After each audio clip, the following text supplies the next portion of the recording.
जब रोम जल रहा था तब नीरो बांसुरी बजा रहा था। ये कहावत पुरानी और क्लिशे हो चुकी है, इसीलिए पश्चिम बंगाल की मुख्यमंत्री ममता बनर्जी ने एक नई कहावत गढ़ दी है। जब बंगाल का उत्तर भाग बाढ़ में डूब रहा था, लोग मारे जा रहे थे, तब मुख्यमंत्री ममता बनर्जी कार्निवल में नाच रही थी। नमस्कार, मेरा नाम सताक्षी और आप देख रहे हैं दी पैम्फलेट। वेस्ट बंगाल का उत्तर भाग यानी कूच बिहार से लेकर दार्जिलिंग तक भारी बारिश और नदियों में उफान के कारण बाढ़ की त्रासदी झेल रहा है। इसी के बीच कल 6 अक्टूबर को दार्जिलिंग में स्टेट गवर्नमेंट द्वारा बनाया और मेंटेन किया जाने वाला ब्रिज भी गिर गया, जिससे उत्तर बंगाल की ये ट्रेजेडी और मार्मिक हो गई है। जब ये सब हो रहा था तब नेचुरल है कि स्टेट की जो एडमिनिस्ट्रेटिव हेड है यानी जो सीएम है, वो सिचुएशन को कंट्रोल में लाने और रिलीफ वर्क को मॉनिटर करने में बहुत बिजी होंगी। लेकिन कंट्रोल करना तो दूर की बात, ममता बनर्जी ने तो काफी समय तक इस फ्लड ट्रेजेडी और ब्रिज कोलैप्स को एक्नॉलेज भी नहीं किया।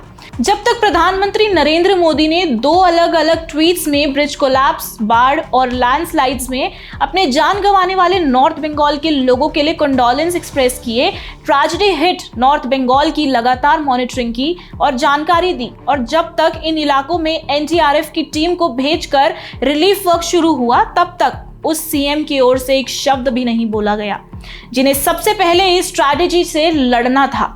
फाइनली जब देर दोपहर को सीएम का एक ट्वीट आया तो उन्होंने कोई कॉन्क्रीट अनाउंसमेंट करने की जगह इस बाढ़ के लिए सिक्किम और भूटान को दोष दे दिया। जैसे कोलकाता में आए बारिश की बाढ़ के लिए उन्होंने झारखंड की बारिश को दोष दिया था।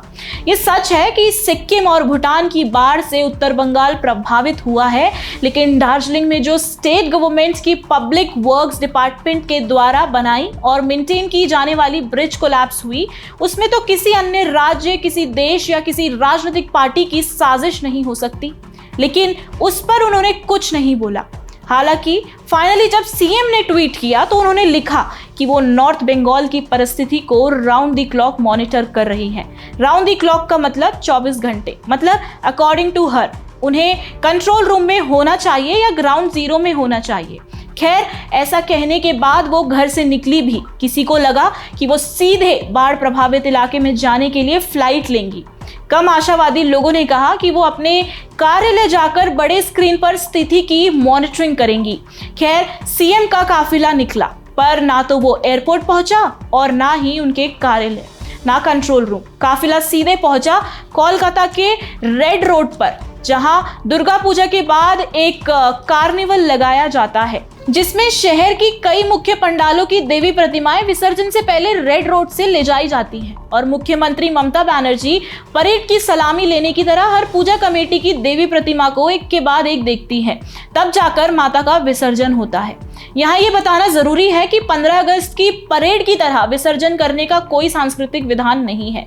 ऐसा होता आया है, ये इतिहास भी नहीं है, लेकिन ये विसर्जन का कार्निवल लगाकर विधि विधान से होने वाले धार्मिक आयोजन में सरकारी नियम और प्रशासनिक कायदे इसलिए लगाए जाते हैं क्योंकि मुख्यमंत्री को ये कार्निवल का कॉन्सेप्ट बहुत माइंड ब्लोइंग लगता है। तो इसी माइंड ब्लोइंग कार्निवल को चेयर करने के लिए सीएम ममता बनर्जी उत्तर बंगाल की बाढ़ को एक झटके में भुलाकर रेड रोड के इस आयोजन में शामिल हुई। और क्या शामिल हुई, मतलब शिवलिंग पर अभिषेक ना कर पाने वाली, नारियल फोड़ने की जगह फेंकने वाली, मां काली की पूजा में झूठा जल मां पर वापस फेंकने वाली। सीएम कार्निवल में सभी सेलिब्रिटीज के साथ ऐसा फ्लॉलेस डांस किया कि मानो नॉर्थ बंगाल कोई अलग राज्य हो, जिसकी चिंता करने के लिए कोई और मुख्यमंत्री और जैसा वहां कुछ घंटे पहले ही 28 लोगों की मौत ना हुई हो। एक मुख्यमंत्री एक राज्य के लोगों के द्वारा चुना गया गार्जियन होता है, राज्य के लोगों का सहारा होता है, जिसके लिए सभी लोग बराबर होते हैं, सभी क्षेत्र बराबर होते हैं। वो अपने मरते हुए लोगों और डूबते हुए राज्य को छोड़कर दूसरे इतना खुश, इतना सेलिब्रेशन वाले मोड में कैसे हो सकती है।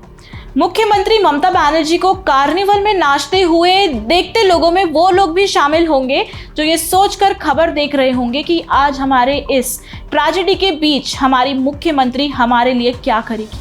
मुख्यमंत्री का वीडियो उन लोगों ने भी देखा होगा जिन्होंने राज्य सरकार की लापरवाही की वजह से ब्रिज दुर्घटना में अपने परिवार के लोगों को खोया है।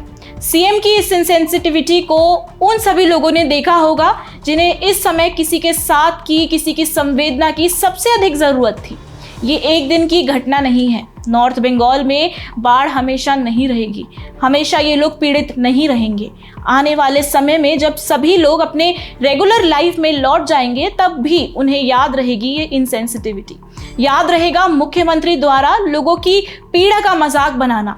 याद रहेगा वो दिन जब वो डूबे हुए थे, उनके परिवारजन मारे गए थे और उनकी मुख्यमंत्री कार्निवल सेलिब्रेट कर रही थी, सेलिब्रेशन में नाच रही थी।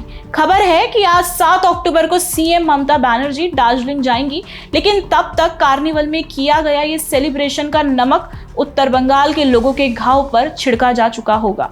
ये सेलिब्रेशन उनके लिए हमेशा एक ट्रिगर का काम करेगी और उसी ट्रिगर से अलग नॉर्थ बंगाल यानी एक नए राज्य की अपनी मांग को सपोर्ट मिलेगा।